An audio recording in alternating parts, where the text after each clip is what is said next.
It's the condition is called cardiomyopathy. Okay. Yeah, and usually all the doctors I go to, they say I'm lucky to have gone through 3 and I'm still alive because I should have been dead at every single time. Probably this is an exclusive. I went for trials Atletico, FC Metz and also Chelsea actually. I got accepted into Atletico and FC Metz, so I had to make a choice. So Chelsea was a bit too difficult for me. Hey everybody, welcome back to yet another episode of Help Desk. As always, I'm your host Drew. Today I'm joined by my good friend Alfie. Hey Alfie, and we are also joined by national footballing icon Adam Swandi, who unfortunately recently had to retire because of a heart condition. Yeah, so we kind of went through how he found out about his diagnosis, his journey when he went to Europe for his footballing career, how he almost died 3 times. Yeah, and what he's up to right now. Yeah, we also answered your questions on how to deal with difficult managers. So stay tuned for that. Alfie, dial up the episode. Yeah. Have you tried anything since you retired? Pickleball? Alfie's dying to know if you play pickleball. So now I'm totally barred from any exercises. Oh, because of your condition? So I can't do anything. So I can't even do some light jogging or anything. Oh, you can't? Yeah, so it's been about 7-8 months since. So it's been hard for me for my lifestyle. You know, I'm so used to being so active, but I'm trying to adapt now. But then I have some things that I need to follow up, like procedures, so that I can come back to at least leisure sports. Yeah. Okay. Right. So even jogging, I'm gym. No, okay. It's the condition is called cardiomyopathy. Yes. Myopathy. Can you tell us about the lead up to that diagnosis? How did you get diagnosed with it? Okay. So it all started last year. So it was pretty fast. In 2-3 months, it happened 3 times. The first one, it was during a friendly game against Baleste or something. So it was pre-season, and then I felt odd. My heart rate was racing. I was just walking. And then I went down for a bit, maybe 10 seconds to recalibrate myself. And then I went up again. I started playing again. And then you went down, you squatted down. I went down, I lied down on the floor for a while. But then after the game, the medical team asked me. They thought it was a niggling injury, my ankle or something. And then I pushed through. So I said I felt a bit odd. And then no one thought anything much about it. It probably was really hot. And then the next one was probably a couple of weeks after. After training was quite chill. But then I was walking back with a teammate. I sat down and then I blacked out. Oh. Yeah, then they said that I stood up to open the door to the changing room, and then I fell over backwards. And I was lucky that someone was behind me. Yeah, so he caught you. Then he laid me down on the floor, and they said my eyes were wide open. Yeah, so I was gone for probably a minute, I think. Shit. Yeah, because the next moment when I woke up, I was laughing. Everyone was around me. And then the ambulance was already there. So I figured it should have been a couple of minutes. So because of that, I went to the hospital, they checked everything. And then for that one, they were quite concerned of the brain. So they went to... The brain? So and then I got cleared. So I got about 1-2 weeks of rest. And then I came back to training. Yeah, I came back to playing. And then another few weeks during a game which was documented. I felt the same feeling, my heart was racing and then my head was spinning. And then it didn't go down because I was running. So then I slowed down, I walked, I stopped, I laid down. The feeling was still there. So I think my medical team knew about this. So they knew what to do. So they put me in an ambulance straight away. But that feeling didn't go away for a good 10-15 minutes. Okay. Yeah, so it was actually quite dangerous. Yeah, so went to the hospital. I thought it was just another occurrence, maybe it was the heat.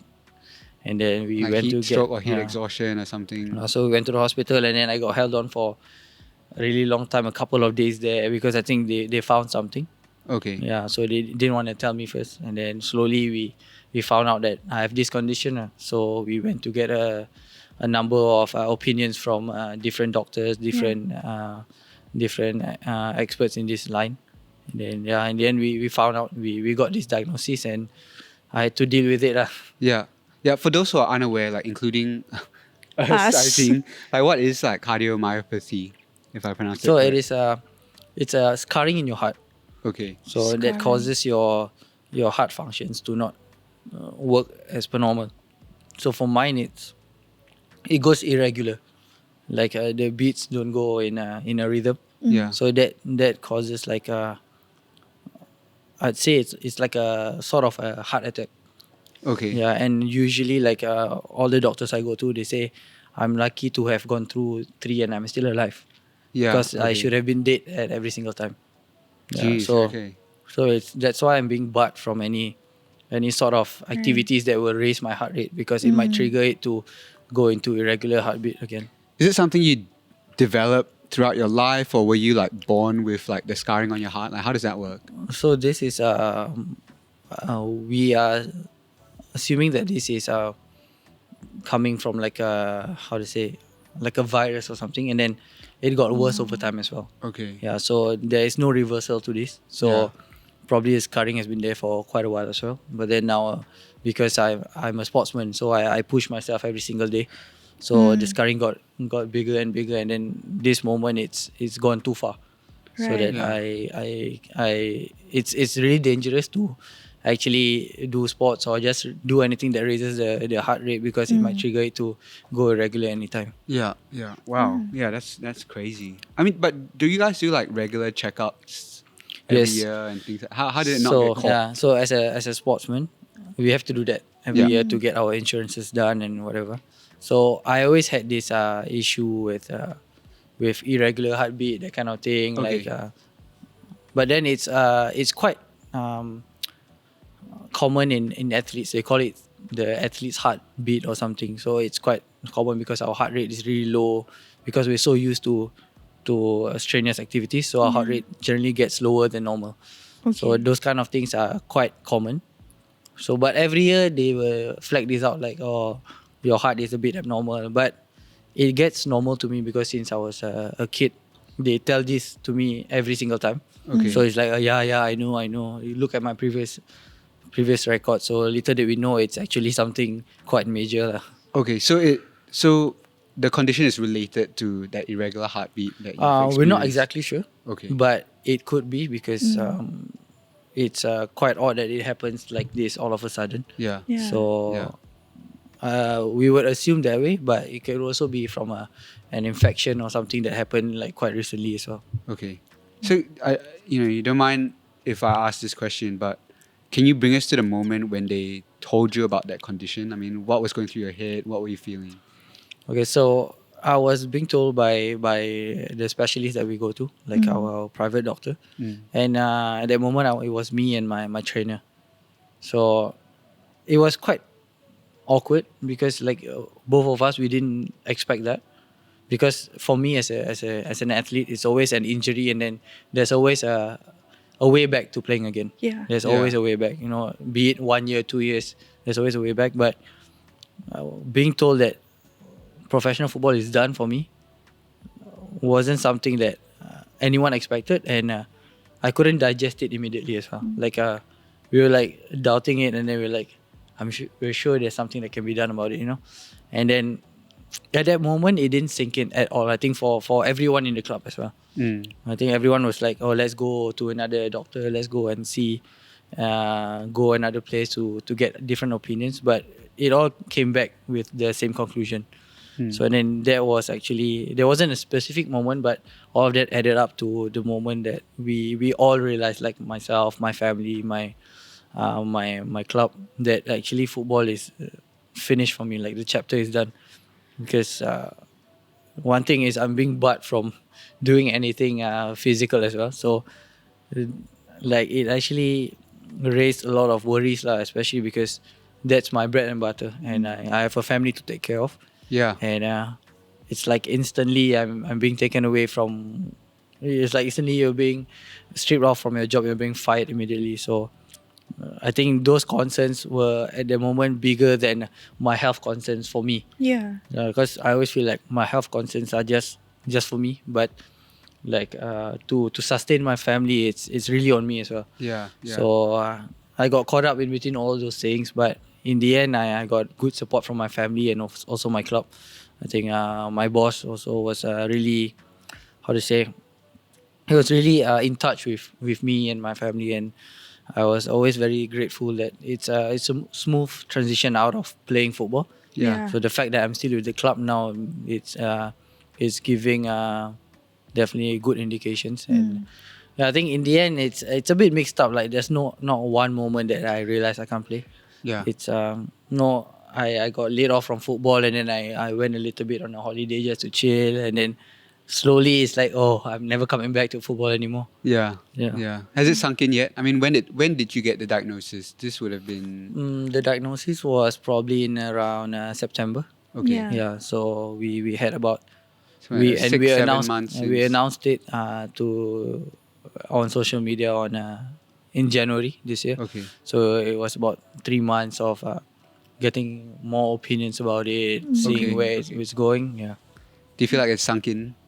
definitely. I think I'm way past playing football now. Okay. Of course, it's only been 7-8 months, Yeah. but it felt like a lifetime of not playing football. Yeah, whenever I see the football, I'm like, I wanna kick you, you know, that kind of thing. But now the closest I get to playing football is with my son. Yeah, but I think life is mysterious, and it's always a new challenge. So I'm taking it one step at a time. So I'm thankful I'm given the platform at the club as well to do something Yeah. other Yeah. than playing. So yeah, I'm enjoying it also. What were your considerations, when it came to retirement? I mean, obviously you mentioned you have to take care of your family, right? In your mind, like if you're like, okay, I'm no longer going to be playing football, what does your mind instantly go to as like a way that you're going to make money? At the moment, I couldn't think of anything Okay. because, like I said, I played football my whole life. Like Yeah. if you look at my CV, it's all football accomplishments. Yeah. Yeah. Like let's say I sent to a company and then they say, oh, Premier League You want- champion, young player of the year 2019. Like nobody cares. Yeah. Yeah, You so- got no other skills? Can you cook? Adam Uh, Swandi sells lontong. I can cook at home. Yeah. Yeah, and then for me, when I was playing, I started like a small business. I sell Muslim wear, like during Hari Raya. Oh yeah. The Yeah. baju kurong and Yes, stuff like that, so right? I've always had the interest in business. Okay. So I try to do a little bit, but of course, playing football, you have to put your heart and soul into it. And usually, like you have an off season for a month. Usually, you really go off. You just go on a holiday. You don't think Yeah, about anything. relax. So it's a bit difficult to I'd say to juggle between you. Let's say you want to do a business and playing football, but it's always possible. So I think that is somewhat of a transition. I say like it's something that I didn't plan because definitely I plan to play football at least another 5 years. Yeah. So that was actually You're 28, 29 this year? I'm 29 this year. Okay. So that was actually my plan in 5 years to come to actually build the business bigger and stuff. Right. But it happened. So I actually just go along with it. But Okay. the worry is always where am I gonna find the money now? Yeah. But I think now the world is crazy. You can find money anywhere. You can do anything. You can go on live and someone can give you some Yeah. I don't know, gifts or whatever. Have you know. tried that live streaming? I did live streaming a little for my own brand to Yeah. sell before Hari Raya. The clothes, And, yeah. it was awkward for me because I was a footballer. Yeah. So I wasn't really out there, speaking to viewers and stuff. But it was a good experience, I think. Okay. And then it's something new for me to learn, and I think that's where it leads me up to being a bit more comfortable with interviews like this. Yeah. Right. I mean, earlier, when I was offering you water, you were saying that like you don't have to watch your diet anymore, right? But I mean, you cannot do any more exercise at the moment. So do you watch your diet because you feel like you're worried about getting, I don't know, like putting on a few pounds or anything? This you can ask my wife because almost every night I look in the mirror, I'm like, am I getting fat? Am I getting fat? I think 7-8 months away from the sport, definitely I will tend to gain weight, but thankfully it hasn't been drastic. But I'm just using this time to like enjoy life, like it used to be, I can probably only go crazy on eating something that I want, or like sweet stuff like during the off season a little, and then you start to be more disciplined again. But Yeah. now it's really up to me. It's just how much I want to take care of my own health. So yeah, I'm trying to tone down. We just had Ramadan as well, so Yeah. so it was easier. But yeah, it was easier in the day, but in the night it's a total different story. You start eating until the dawn. So Yeah. yeah, I think in the end, diet is something that I owe it to myself to actually be as healthy as I can. Okay. So you are trying to watch it. I try to limit my number of times that I eat, because when I was playing, when I think generally athletes, we eat a lot Okay. Yeah. because we burn yeah, so much. Yeah, right? burning so much calories. Yeah, so I generally eat like 4 or 5 times a day usually. But now I try to keep like a maximum 3 times a day. But it's still hard because I have a habit of munching, snacking, and everything. But I think so far it hasn't been too bad.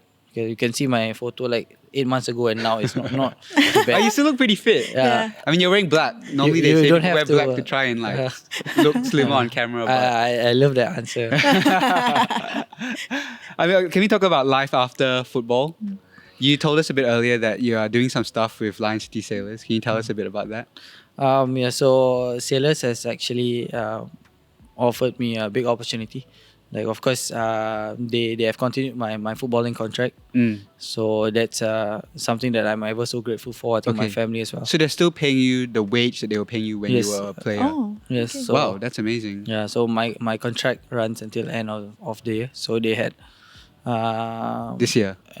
so they had a year and a half of paying me not for what I'm supposed to give to them. But then I'm just very grateful that it happened, and then they offered me this transition period to actually try out whichever role that I want in the club. Nice. Yeah, so that was really something that I never would have imagined. Yeah. Because if I were to just retire normally, like not with this illness or anything, it would have been me against the world. Yeah. End of contract, and then do whatever you want after that, Yeah, by yourself. But yeah, I'm so happy and grateful that this happened to me. In the end, like, of course, it's something sad. Like, I can't play football because of this condition, but life has given me something else. Yeah. So now I'm actually doing individual coaching with the coaches in Lion City Sailors for the academy, and even for the first team if they want. So it's a funny thing. I think if you watch football, you will know my teammate Song Yong. Yeah, I actually coached him for a session. Okay, so taught him some of the stuff that your old tricks. Yeah, he's my senior. He's like I've been playing with him for a lot of my years in the professional scene, and then one day he was at the training session, and then he was like, "Adam, why are you here?" I'm like, "Song, I'm coaching you today." So the world works funny. Yeah. But yeah, it happens, and I'm doing coaching, and I do a bit of marketing as well. Okay. Although I'm raw, so I'm learning, and I would say I'm the bridging gap between the marketing team and the first team. Yeah. Because I know the first team players personally as well, so I know what's good for them, what's good for marketing as well. So I try to be the middleman to make everyone happy. So at times I'm the club's ambassador for some events and stuff. Yeah. Do you ever watch those ads with like footballers, like, I don't know, Gillette or something, and they look super awkward when they're in the ad? Do you like try and like sabo your teammates to do that kind of thing? Usually, like, let's say we plan to do some content. Yeah. And then usually the marketing team will choose someone who is not awkward. Okay. But for me, I say get someone who's awkward. Yeah, it's funnier. Yeah, because let's say you get this certain player and he's so comfortable. Yeah. And then the viewers will probably find it normal. And then if you get someone who's like really uncomfortable, like funny, and then it actually makes it more interesting. So I think we're trying to go at that as well. But of course, the players have to be agreeable to being on camera as well, because not everyone is comfortable. But I think me being their friend, their teammate, I can always push them. It's just one call away. Like, hey, you don't do all this bullshit. Don't tell me all this nonsense excuse, Yeah, obviously there's the famous Ronaldo ad for Shopee, right? Yes. Buy Oh my everything God. on Shopee. That was so... Who's, if you had to sabo one teammate to do that role, who would you sabo? I would say my closest teammate would be Hami. Okay. If you know Hami. So I'll definitely push him to do it because I want him to be on camera most of the time now. Yeah. Will he be awkward or? I think he'll do a good job? he's getting more comfortable. Okay, because slowly. you keep pushing him I to be keep on camera. pushing for him. Yeah. Okay. And before you were telling us, I mean, I hope you don't mind me mentioning, before we were on camera, you were telling us that you actually enjoy the marketing stuff more than the coaching stuff. That's legit surprising for me. I mean, why is that? I think that is because I'm like freshly out of football. You know? Okay. So It's new. it's a different look at football now Yeah. because the world has evolved. It's no longer just football. Football. It's everything revolves around it, like social media, how your fan engagement, everything. It's a whole business. Yeah. It's no longer just being down there playing and then winning. Of course, for the players, that's the whole thing. But for the club's perspective, it's not just that. It's garnering support from everyone as well. So I think it's a fresh new view for me. I think, and it's something that I can actually put my thoughts into. Yeah. Like before this, let's say I was a player, I thought I would probably think like, oh, this should have been done this way. But I was a player. I can't push anything from the admin side or anything. But now I'm no longer a player, so I can probably try to say whatever I think it's beneficial for the whole club. And thankfully it's always been listened to, and it's been considered most of the time. Yeah. Yeah. Fast forward 5-10 years from now, Adam Swandi, are you going to be a marketing guy? Or are you going to be a coaching guy? What do you think? Let God do His work. I don't know. Honestly, I just go with the flow for now. Yeah. And I try to find my interest because all this while it's football. Yeah. So I try to find what actually I feel is worth putting my heart and soul into as well. So and I hope it's something that has got to do with football because that's where my first love is. Yeah. So anything around football would be the best for me. Yeah. Is it hard? Because if you're coaching the player and then you're watching them kick the balls, do you ever feel do you ever get the urge to just run up and smash the ball into the back of the net? Or I think take a that's free the kick? issue with most coaches who were ex-players. Yeah. Because you feel oh, it's so simple, why can't you do it? Yeah. Yeah, because even for me, You say that's a big problem with Thierry Henry because he was Yes. such a good player. He can't understand why the players that he's coaching can't execute the skills to that same level apparently. Yeah, I think in the end, it's when you're looking at the game from the outside, you always feel why did this player do this? Yeah. It could have been done so much better. Yeah, but yeah. when you're in that situation where you're in the pitch, there's so much pressure. The distances are actually closer than when you see on TV. You know, when you see someone, let's say, for him, maybe you watch a little bit of football, you see a player not dribbling when he should or when he can.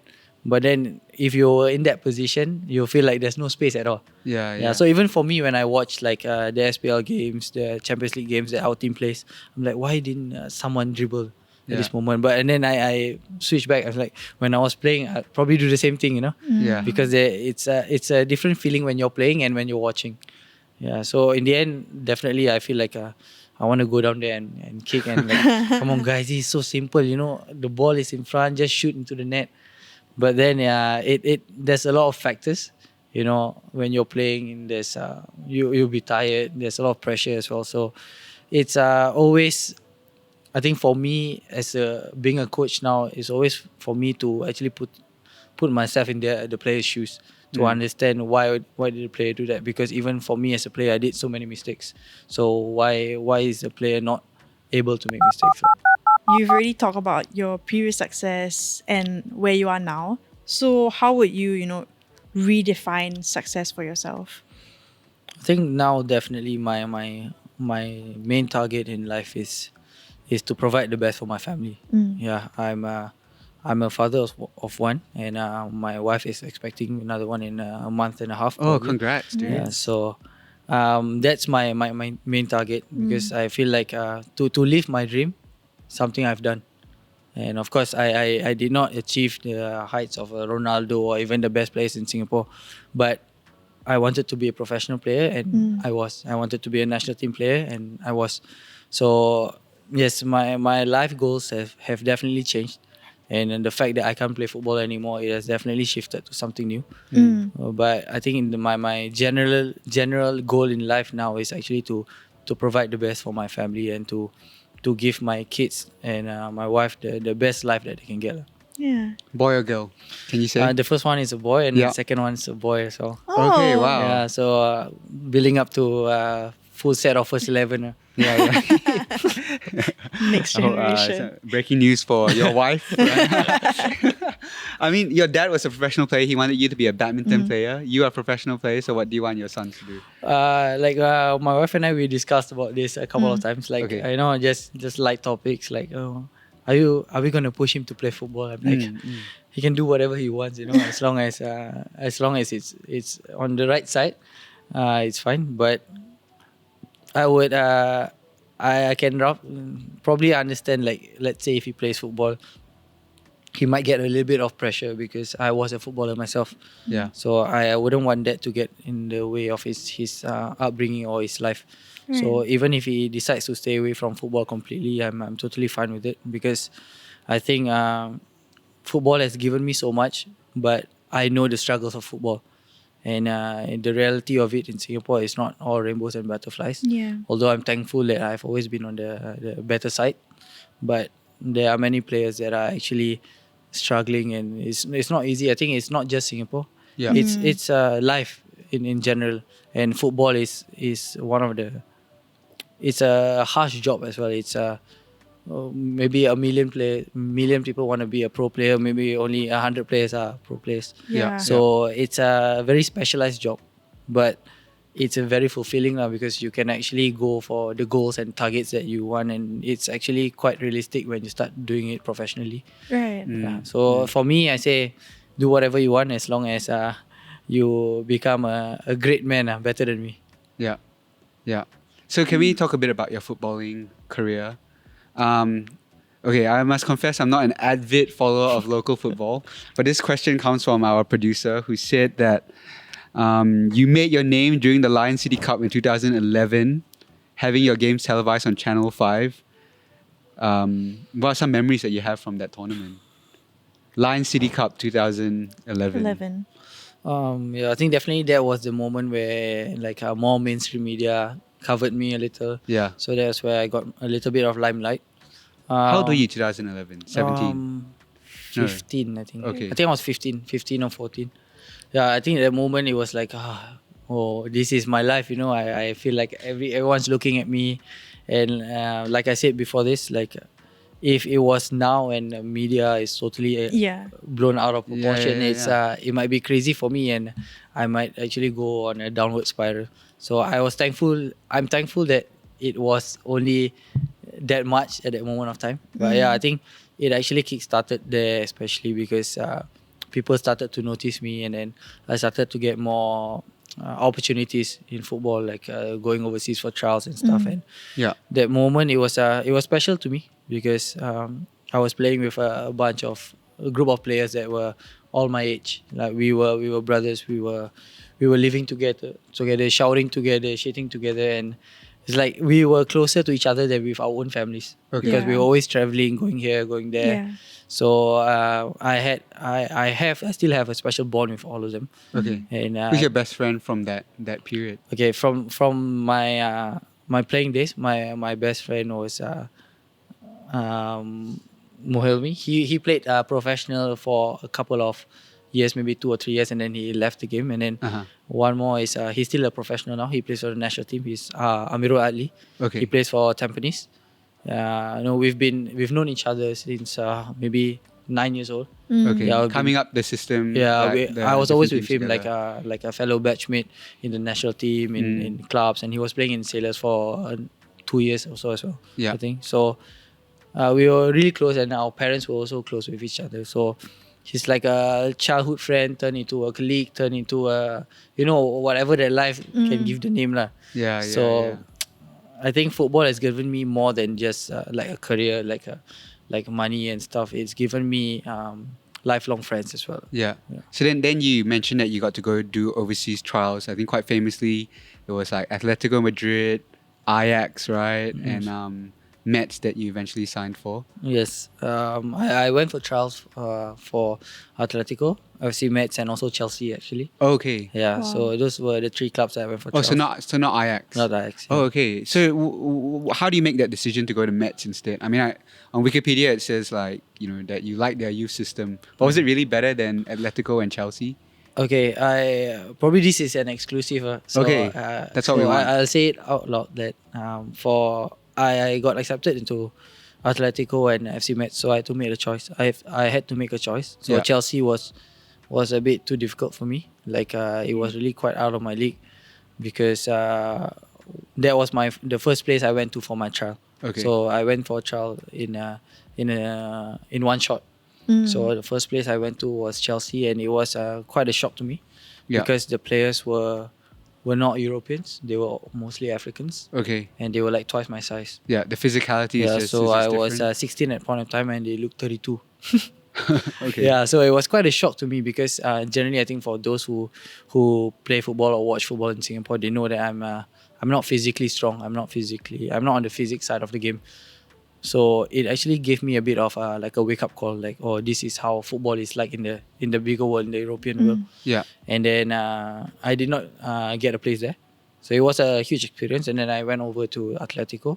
I managed to actually re-switch my focus to actually not to care too much about the physics side of the game, to actually do what I can do best. Yeah. And I actually impressed them. The And then- technical Yes, side. so I think that's the difference between Europe and Singapore football at that point of time, because I think in Europe they always crave to find a special player, to find players that can make a difference in the game. Okay. But in Singapore at that point of time, I would say they crave for someone who's physically strong. Yeah, because Asians are generally small, so we have quite a lot of players who have that flair in them, but Yeah. they're not Yeah. strong enough. So I in that experience in my life, I felt like, you are special in your own ways. So you just need to be in the right place. Yeah. Yeah. So I actually impressed Atletico and FC Metz. Yeah. And I had to make the decision, and I made the decision. Actually, what was said in Wikipedia was true, because I felt like it was more organized. It was because FC Metz is quite known in Europe for a club that supplies players. Okay. So like Sadio Mane, like Robert Pires, they Yeah. all came from that club. So I wanted to be a pro player in Europe. Everyone wanted that, especially if you're there. So Yeah. I thought that there was a better option, and I had no regrets going there. Yeah. So you went to Metz. You were 17, did you say? Or Yes, I went for trials at 16, and then I You signed at- at 17. And you stayed there for about 1.5 to 2 years. Yes. What happened there? I mean, like, if you had to put it down to it, like, why didn't you stay on in Europe? Okay, If you had to give a reason for it. yeah, so I was 17. So I was at the age of a tertiary student. So I went there, I went to play football there, and then it was all rainbows and butterflies, playing football. But one challenge being in Europe as an Asian is that you can only start playing official matches when you're 18.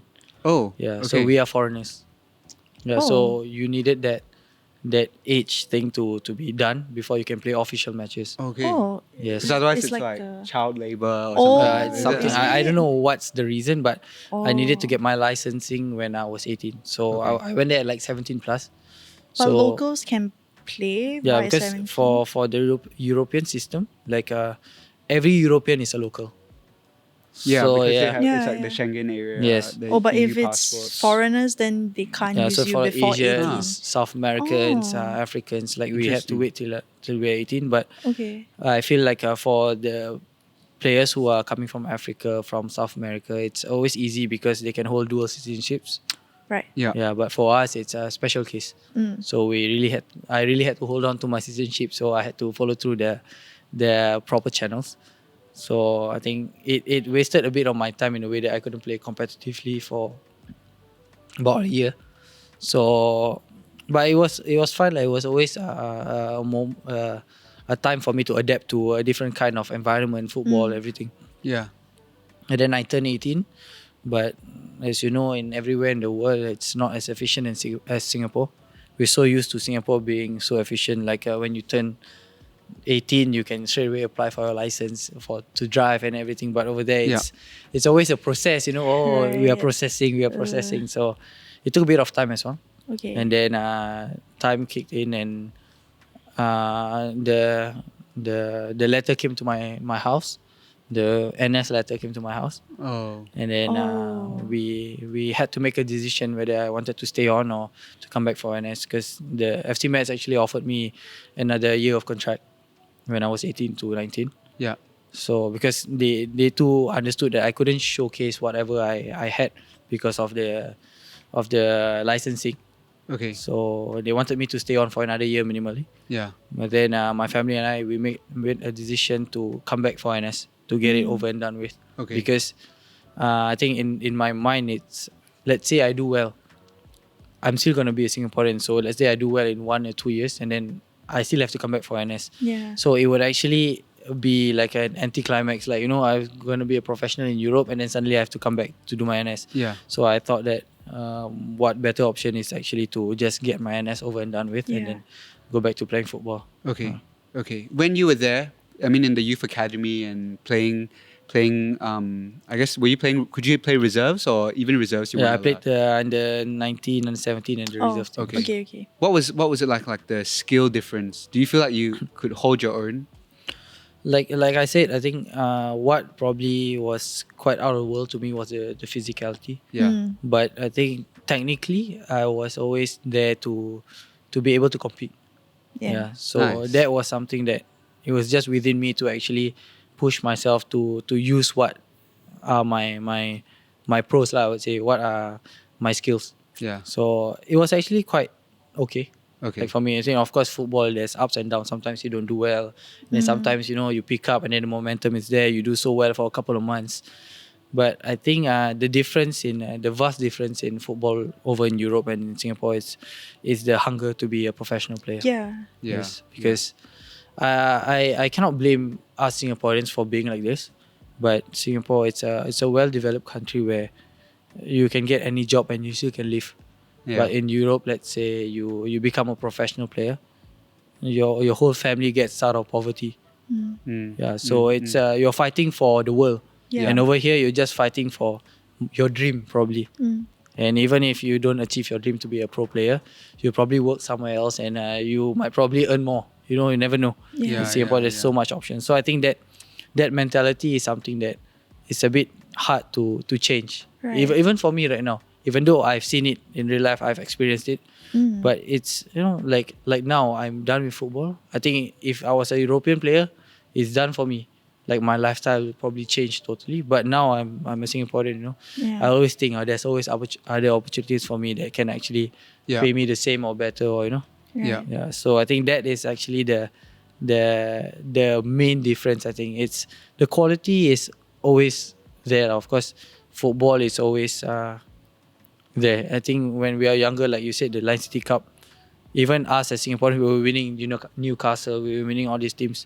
But it only gets, when it gets serious, and then the level, you can see it's different. Actually, like talking about that hunger thing, right? Because you were in this academy with like very different people.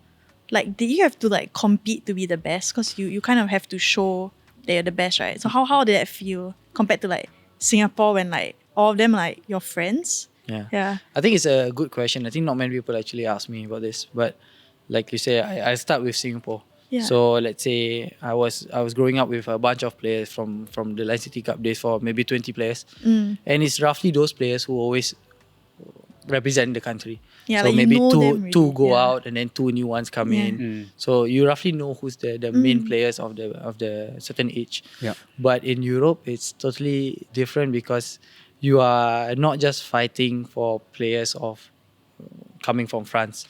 You are fighting with everybody in Europe. So we have players coming in for trials every few days, coming from whichever countries. And then it's not that we're only fighting players with the European continent we're fighting with the Africans, we're fighting because everyone wants to be in Europe. So the competition is really high. So it's like anytime someone comes in, impresses the club more than you, and then you're gone. Yeah. So that's what makes you actually improve more and more faster, because you wanna be at the top of the chain.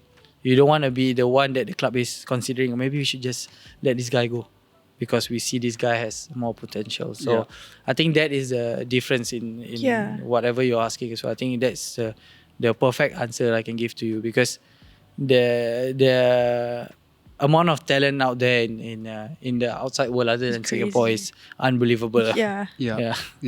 Was that like a reality check for you? Definitely. But I think if you are able to channel it the right way, it's actually beneficial for yourself, because it's you pushing yourself. So I would actually say that if I didn't go overseas to play in my younger days, I would actually not be a player of how I am today or lately lah. Because I think the experiences actually push me to actually get better every time. But I think if I was playing in Singapore, not to disrespect the whole football industry in Singapore, but the talent pool is not much. So you don't really have to push yourself too much to stay at the top. Did you ever consider doing Ben Davis? You know what I mean by that? Like you know Ben Davis. You know Ben Davis. You know, like he was in Europe and like he was like doing really well, and then he decided he didn't want to serve NS. But did that come into your mind at all? No. You're retired now, so you can tell us the truth. No, but I had an offer. Like that, like when I was playing in France, like my director at that point of time, he proposed me to actually just take up the contract and then he'll settle my NS for me, you know, that kind of thing. Like they say they want to convert me to a French citizen and stuff, but in my mind I knew it wouldn't be the best decision, because in the end I'm Singaporean. My family is in Singapore, and let's say I denounce my citizenship, it's not going to be easy for me as well. And I want to play for Singapore anyway. So there was that option for a short time, which I quickly turned down. Not because it's on film now, on camera, but it was just something that I didn't even think of doing lah. Because I think in the end, being a Singaporean has a lot of perks as well. And of course, it has given me so much that I want to give the country back as much as I can as well. So they gave you some money when you went overseas, right? Is that true? Some money? Like when you went to France, did they give you like a grant or some sort of support, some sort of financial support? I think the FA at the point of time gave me something. And then on top of that, I was playing there as well, so I had salary. A salary there, of course. But, sorry, they didn't give you an option to defer NS, right, during that time? Yes, I had an offer to defer NS because I didn't go to a tertiary school, so I was supposed to go into NS like at 17. So I deferred for maybe a year and a half. Oh, so you had already deferred when the next letter came to call you up. And then I got called up at 19, but then we deferred for a little more because there was SEA Games happening in Singapore at that point of time. So I deferred maybe another 7-8 months again for the SEA Games, and then I went to NS. Did you ever hang out with Ben Davis? Did you ever chat with him? Ben is. Did he ask your advice? He's my junior in sports school. And then he actually, when I was playing in Metz, he actually came there with 2 other players because they won like some award. So they actually came over to actually train with the club for a couple of weeks. I think like 2 weeks or what. So I've always known him as the little boy. And then suddenly he showed up so much, and then he was in the national team for one call-up. Like I was there as well with him. And then the next moment he actually left Singapore. So, but when you look at his decision and how he made it, can you understand, or do you think like he made the wrong decision? I think I definitely understand, because in this world of football, it's really fast. So if you don't take up that opportunity for you to play somewhere, or you will lose out as fast as possible. And I think he has a lot of options, you know. He has that option waiting for him to make that decision. So it's definitely something that I wouldn't put it on him to actually do that, because it's for his own betterment. And you can see for now he's playing in the Thai league. He's playing for the national team as well at times. So I think it has come into fruition with that decision that he's made. I mean, the thing with that decision that you had to make, right, is if you really make it at Metz, and then you know, let's say Adam Swandi renounces Singapore citizenship, becomes a French citizen, you make it at Metz, you're playing in League R, right? No one's gonna talk shit about you. But let's say you really do that, you renounce your Singapore citizenship, and then it doesn't go well for you, end up playing in Malaysia or something like that, then everybody's like, oh man, this guy is like, I think in what the a end, joker. it's my own personal decision, but like I said, it's never been in my mind to actually not be a Singaporean. Okay. Yeah. So Wow. it's always a top priority. Yeah. So I always want to represent Singapore because Yeah. even at a younger age, like 11, I always represented Singapore, and I always felt that sense of pride to represent Singapore. So I wouldn't like want to suddenly represent Singapore up till like 17 and then suddenly I represent another country. But Right. to be realistic, what are the chances of me representing the French national team? Yeah. It's really low, like Yeah, yeah. relative to no chance. Mm, Yeah, so mm. I think the fact that I'm at that point of time I was really close to the national team in Singapore, so I was gonna hold that strongly as well. Yeah, yeah. They're going to clip that part out and play it during National Day. So patriotic. Okay, rounding up your football career, I mean, any regrets when you look back on your time? There were no general regrets. Like every decision I made came thoughtfully. Like myself, my family. I always sat down with my family, my wife, my parents to think of what's the best forward decision for me. Yeah. And of course, as a footballer, you always have regrets, like small regrets, like why didn't I shoot? Why didn't I pass? Why didn't I make this decision? But Yeah. those are just football regrets. But in general, I've never looked back in regret lah. I think Okay. everything happened for a reason. Yeah. No, yes, of course. Many have said that I was touted to be the next big thing, but I didn't become like the next big thing. But I think it's always been good to me. Things happen for a reason, Yeah. and like I said, I would actually be so overwhelmed with the attention if I was in that position as well. So I'm thankful. I'm grateful to the game, to everyone who has supported me, and all in all, I think it's crazy how my passion turned into a job, and it supplied me with financial stability for almost all my life up till now. Yeah. And I would say that it's a very privileged job to be in. Of course, everyone wants to be a footballer when they're younger, and not everyone is able to achieve it. Yeah. And being a footballer in Singapore is not easy, and even in other parts of the world. But it's definitely fulfilling, especially if you can do it full time. Yeah, like full time. Like, Yeah, so I actually wanted to ask, you've been identified as like a footballer your whole life. So what do you identify as now? now, Yeah. Like if um, you know, like those, if we have to put your name card, right? Is Yeah. like was the below line? Not footballer anymore. So what is it? And not ex-footballers not allowed. Yeah, either. no. at this current moment, it will be a club ambassador. I think it would okay. be the most perfect for what I'm doing. Yeah, so I think I feel like it's okay with me, club ambassador. I'm happy to be there as well. So it's funny because you were saying this, and I've always filled out cards to go into other countries. We fill out cards. So Yeah, occupation has occupation. always been footballer, you know? Yeah. footballer. And then the last time I went holiday, I'm like, asked my wife, what am I supposed to write here? And then she's like, you put ex-footballer lah. I'm like, I don't know. So I'm like, I just put footballer still. I'm like, I'm still on contract, so I just put it. Okay. So it's like just a moment of confusion for me and my wife, you know, Right. like what's my occupation now? Yeah. Huh. Not baju kurung designer. I hope one day. Yeah, one day. Marketing manager. Yeah. A bunch of it. They need to put a lot of lines. Comma.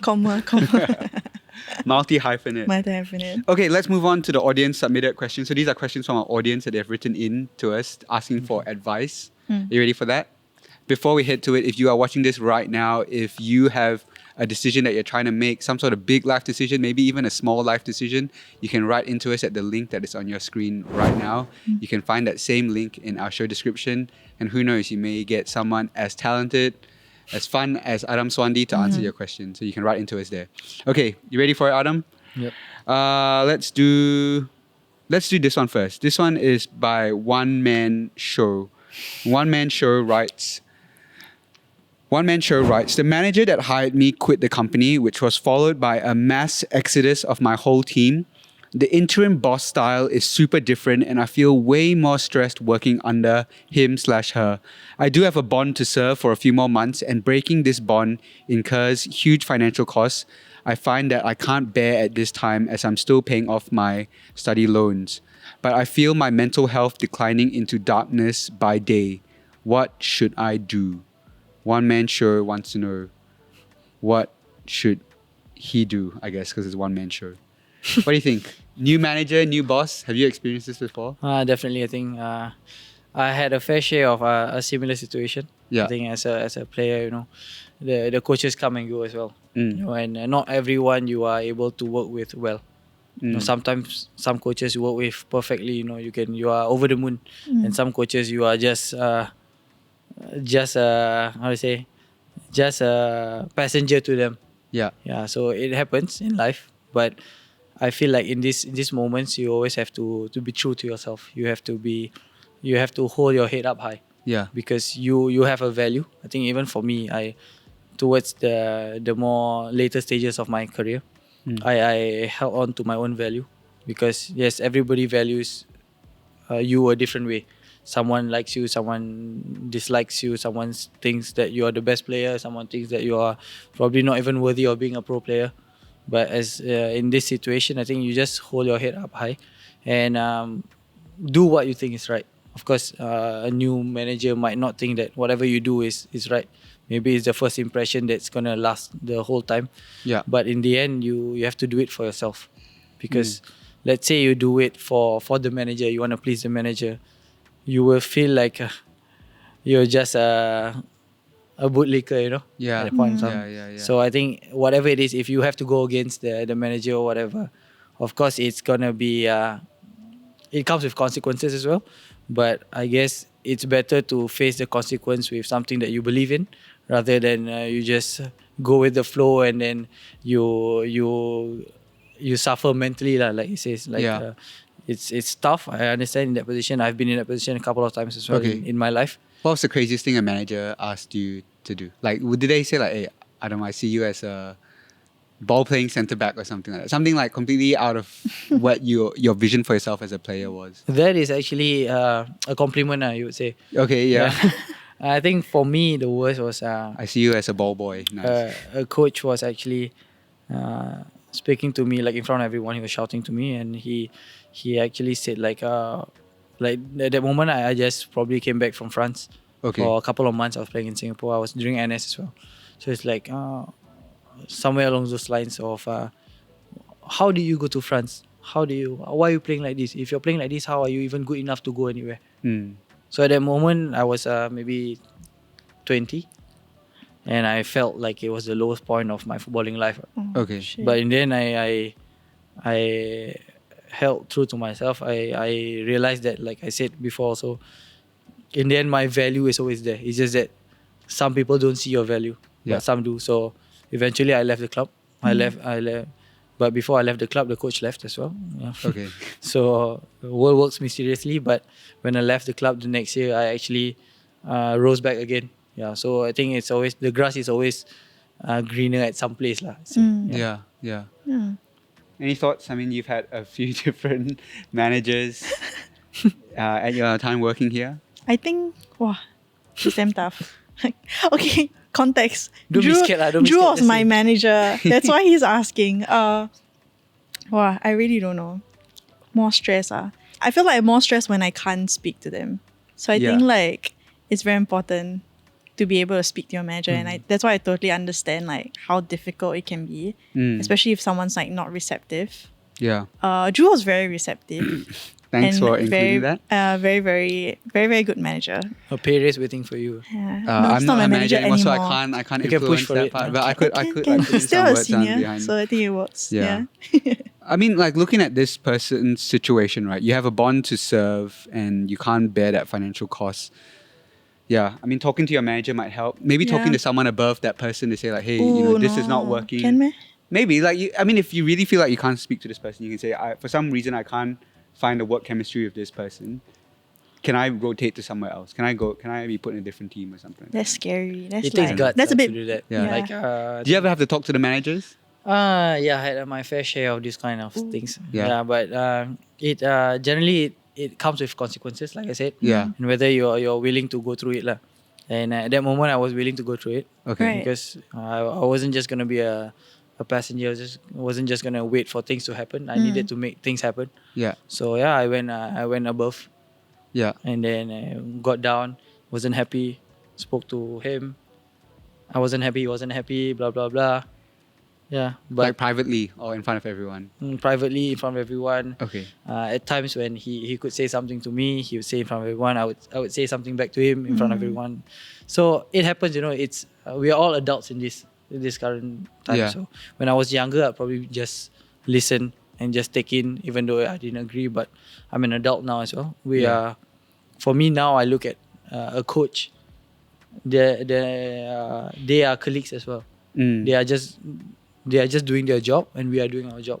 So we're supposed to work hand in hand. But if you cannot work with me, then don't work with me. That kind of thing. But then, yeah, it happens and came with consequences, like maybe lesser playing time, those kind of things. But I was ready for that. So I think I'd rather have my words out rather than just sitting down and just taking in whatever I didn't agree with. Yeah. Yeah. Absolutely. I agree. Okay. Shall we move on to the last question? Adam, how's your reading? Do you want to do this one for us? Do you want to read this one for us? Haven't read for like a couple of years. So now that you're tired, you might have to put it into practice. It's a long one. Yeah, this is by Safwan. I'm playing for one of the biggest clubs in Singapore, Tampines Rovers U-15. When I tried with them back in 2024, I was probably the best player on the field, and now I have no confidence in myself anymore. I have lost all my skills because I overthink my play and my passes. I really need help to get the skills back. The players are way better compared to the trials. I think that's one part that is letting me down, but I really don't know how to help it. Every time I make the same mistakes and my coach keeps scolding me, threatening to drop me.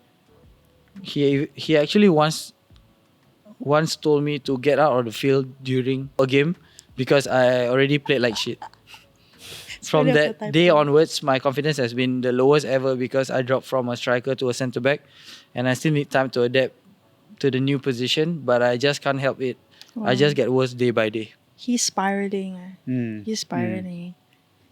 Safwan, this is a real question. I mean, like, we put out like a call out, and I think there were some hints that it was going to be you on the show, so I guess they wrote in specifically about this. Any advice? I don't have any advice for Safwan. Wow.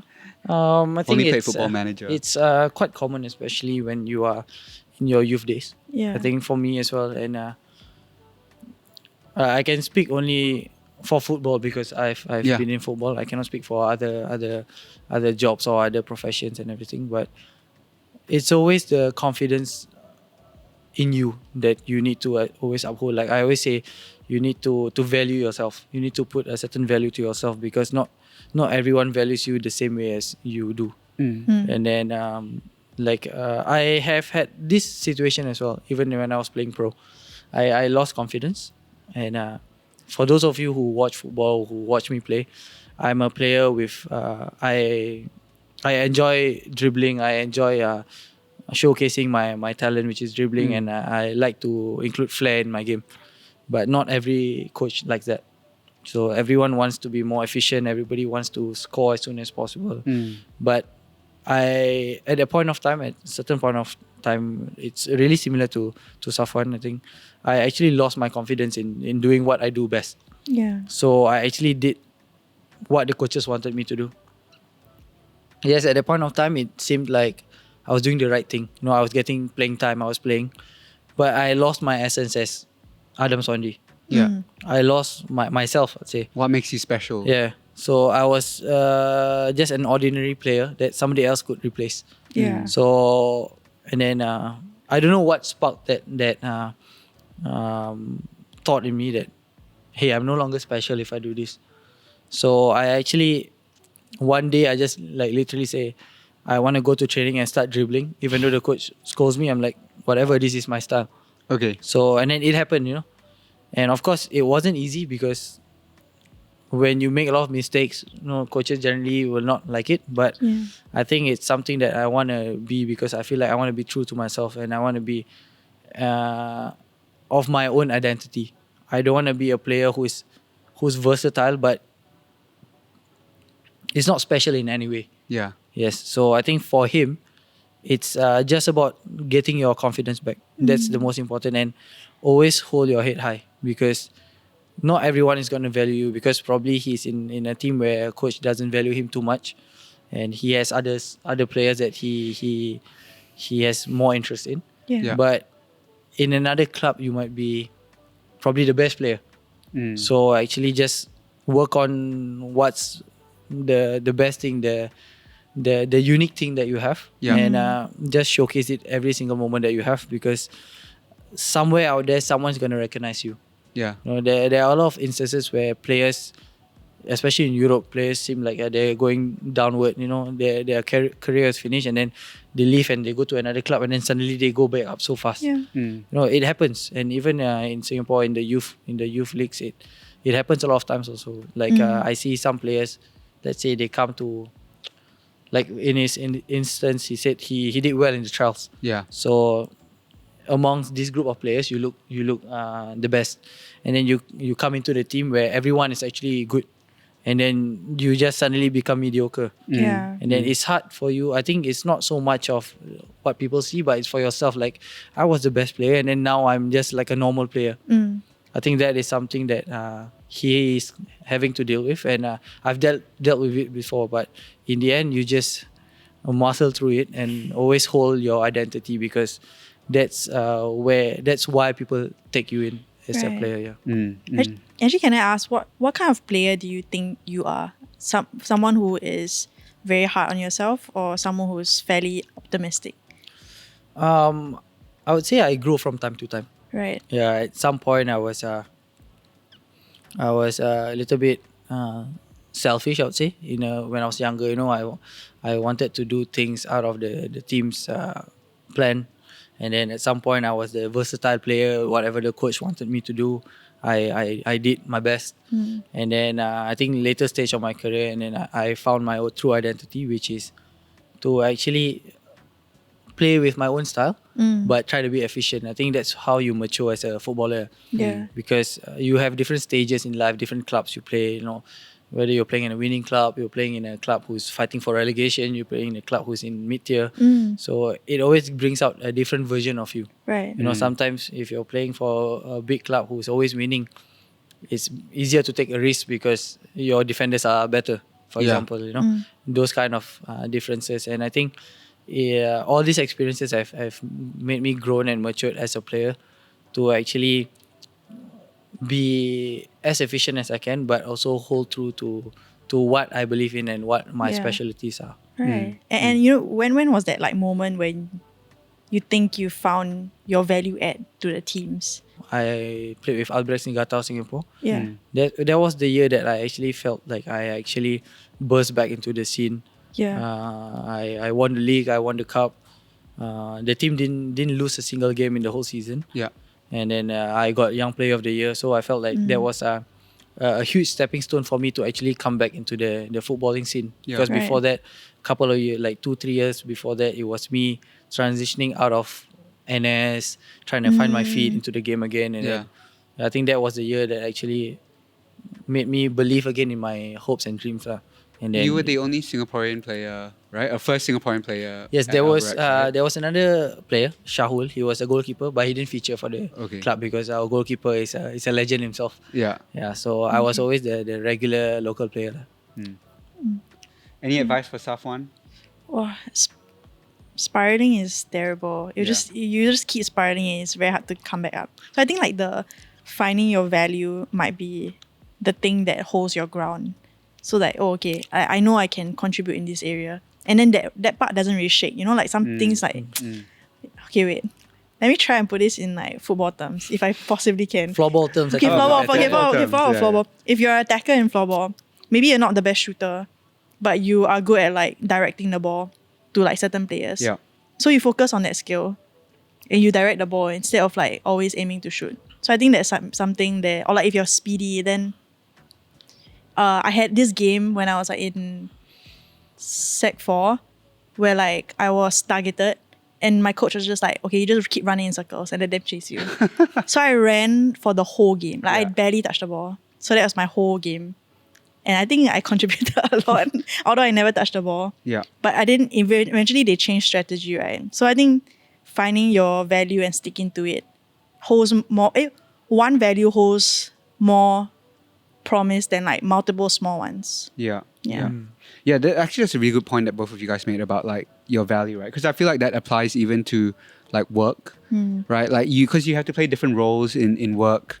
And you might get put in a role that you don't exactly feel like you love it, but like if you know what you're good at, then you have to think about how what you're good at applies to this new role that you have to do, right? Similar, like I don't know, did he say he was like a striker, but now he's like a defender, right? Yeah. So I'm guessing maybe you're like quite tall, maybe quite like physical or something like that. So that same physicality, and you would know better than me about this, right? But that same physicality that made you a good striker.